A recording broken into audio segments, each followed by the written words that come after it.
Welcome to Love from Lisha for an extra dose of love in your day. Today we'll be talking about whether you're the driver or the passenger in the road of life.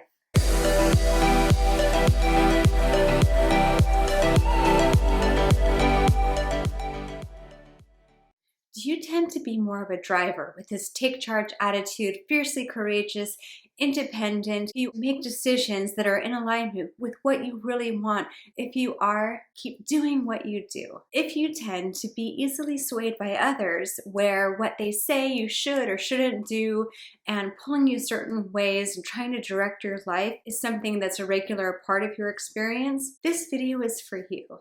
This is for those that feel like they often waver on what to do when they just want someone else to make those decisions for them. Growing up, many of us had that, where our parents were the ones that were saying, if we wanted to take an art class, this is where you should take an art class. Or maybe they were just deciding that art class would be good for us or music would be good for us. And they were in the driver's seat directing which way our lives would go based on our interests or based on what they felt was best. Oh, you like this? You should go to this college. Oh, you want to do this? Well, really, this would be better for you. This is the route that you should take. It came from a place of love.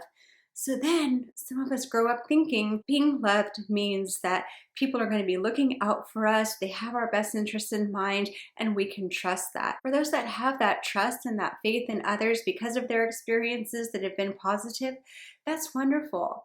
At the same time, it can also be a really big challenge and a hindrance in coming into who you really are, even knowing who you really are.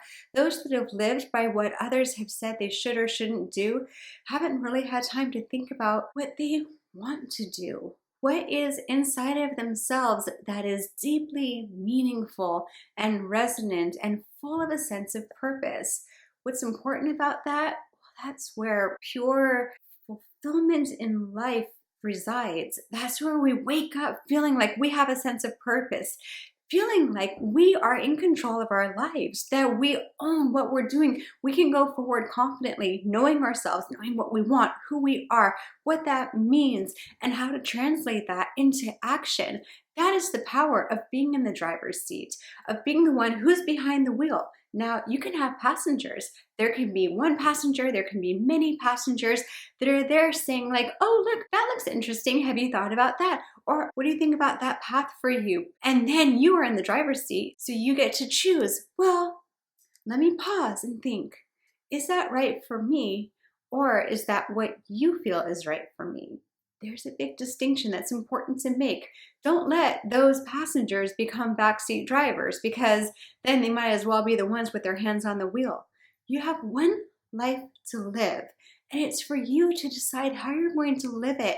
Do you want to be in your late years looking back on your life and thinking, wow, I lived my whole life doing what others said I should do, living to please others, living to meet social or cultural expectations, and there's this void, there's this emptiness. We need to own who we are. And the first thing to do that is connect with who that is. Think about, what are your core values? What's deeply meaningful?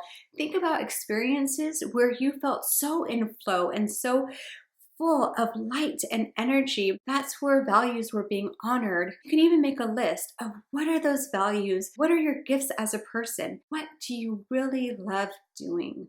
And then look at, based on that, what does the world need? And be in alignment, who you are, what you have to offer, what you truly love sharing, and live into that. And if there are other goals that you need to meet as far as financial or being within a certain geography, then yeah, there's some flexibility there, but you can be creative and resourceful enough to make that work. Let yourself live the best life that you can have, and others will feel that positive energy. When we see people who are really thriving and lit up and joyful and feeling so fulfilled, those that care about us, those that love us, will hopefully say, I can see that you're happy, and that matters. I can see that you're doing well. I see that you're thriving, and that matters. And for those who might say, you disrespected me, you didn't do what I wanted you to do, it's hard, but sometimes that's when you need to say, this is my life. I want you to be a part of it. But if you can't be a part of it based on who I am and being true to myself, then we might need to not have that connection that I wish that we could have.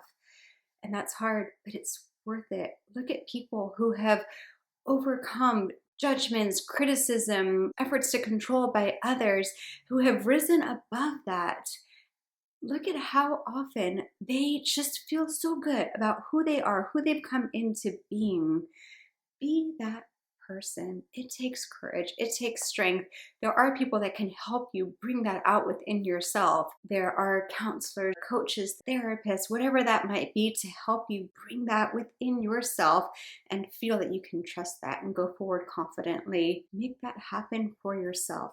You deserve it. You owe it to yourself in this one life that you have to live. I hope this video has made you think, has inspired you. I would love to hear your feedback in the comments. If you like this video, please click like, share, subscribe, click the bell to be notified of upcoming episodes. And for more about me, my website is coachlisha.com. Until next time, with more love from Lisha. Bye.